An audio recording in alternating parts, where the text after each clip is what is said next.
My own direction in art and jazz, as I see it, would be to bring together the artistry and the beauty and the professionalism and the magnificent creativity and all the highest quality attributes, omnipresence, omnipotent presence, the magnificent, the world of jazz and what jazz is. Yeah. I want to pay tribute to that, and at the same time be abstract and creative, which means that I have to think about people like Charlie Parker, Lester Young, Billie Holiday, Art Tatum, Fats Waller, Earl Garner. I have a lot of heroes to think about while I'm creating a direction, so to speak, for myself. There are so many great pianists in jazz. The very wonderful Dr. Billy Taylor. People during my time in New York City, Billy Taylor was one of the greatest jazz educators and pianists. I want to be sure to mention his name and pay homage to a very wonderful teacher, Dr. Billy Taylor, who's now director of music in the jazz department in New York City, as far as the union and the complete ministry of jazz music in Music and Art High School and all over New York City, black community, as well as the whole city. Billy Taylor is the educator. And it just so happens that Dr. Billy Taylor was, graduated from the same college that I went to, Virginia State University now. And we had the same teacher and I didn't know it. So I was marching to get my cap and gown, getting a bachelor's degree in music. Somebody tapped me on the shoulder and I was walking down the aisle to get my cap and gown and my certificate. And I turned around and I said, who's tapping me on the shoulder? We're marching here, And it was Billy Taylor. He was getting an honorary doctorate from Virginia State University, where I got my bachelor's. So we got two pieces of paper together. And then the next day I was with Max Roach in New York City. For $400 a week. That was my first gig. Wow, I'm not making that much now. Anyway, Billy Taylor and Max Roach were the people who I first teamed up with. And as far as my direction in jazz, I think as Joe Bonner on the piano for jazz, if I don't get no bigger, I'm your man. Because I can see where jazz pianists should go,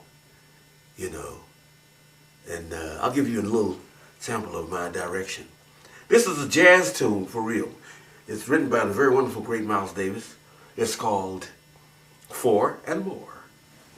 I'll give you the Joe Bonner version in 2004 and more.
futuristically consider jazz piano going in a certain direction. Because I like to consider myself as a painter, as an artist. At this point, a revolutionary abstract artist, if you will.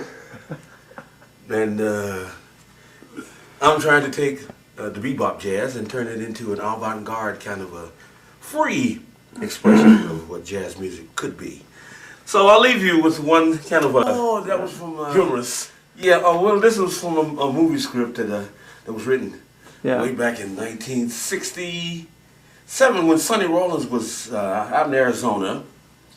He made an album called Way Out West. Did you ever hear that? Mm-mm. It was called Way Out West. And during that time, that was something interesting about a story about black guys being cowboys. Or in the West, those having, in America, images, you know. And the joke was a story, it wasn't very good. It was a story about, Sonny Rollins made this album. It's called Way Out West. And the saxophone was like a gun. He had a saxophone on his side like it was shot like a gun. And you're like, wow, this cowboy hat, you know. And the song was called I'm an Old Cowhand or something, you know. Anyway, it was a story about a black cowboy. And there was a story about this place called Yuma, Arizona. Yuma, Arizona. Okay? And the the black cowboy's name was Yuma. Yuma, Y-U-M-A is the name of the place. And the other cowboy, we won't say that he was Caucasian or whatever he was. Anyway, they were supposed to have a gunfight. The black cowboy and the white cowboy were in Arizona. And so they were down on the street, and everybody was on the street, and then they were, and the black cowboy and the white cowboy were having this shootout. I don't know if it was a black and white thing or whatever kind of thing it was. They were having a shootout, see?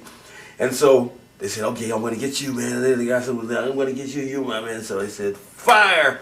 And so Johnny Yuma was a black cowboy, so he was standing there, and the other cowboy fired first.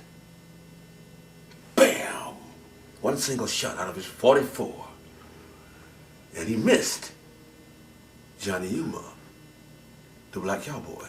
So Johnny Yuma had a .357 in there, so he pulled it out, and he said, you missed me. Pow! And he killed him. Killed the other cowboy. So Johnny Yuma won. The black cowboy won. So. Anyway, that's a very funny story. And the other cowboy, before he died, he looked up at Johnny Yuma, and he held his side, and he said, Yuma, Yuma, Yuma, Yuma, Yuma. And then he just died. So it was pretty funny. I don't know what he meant by that. Yuma, Yuma, Yuma, whatever. That's a funny story. Anyway, since Sonny Rollins did that out west, and it was about a black cowboy, so I guess I'm going to be the black cowboy tonight.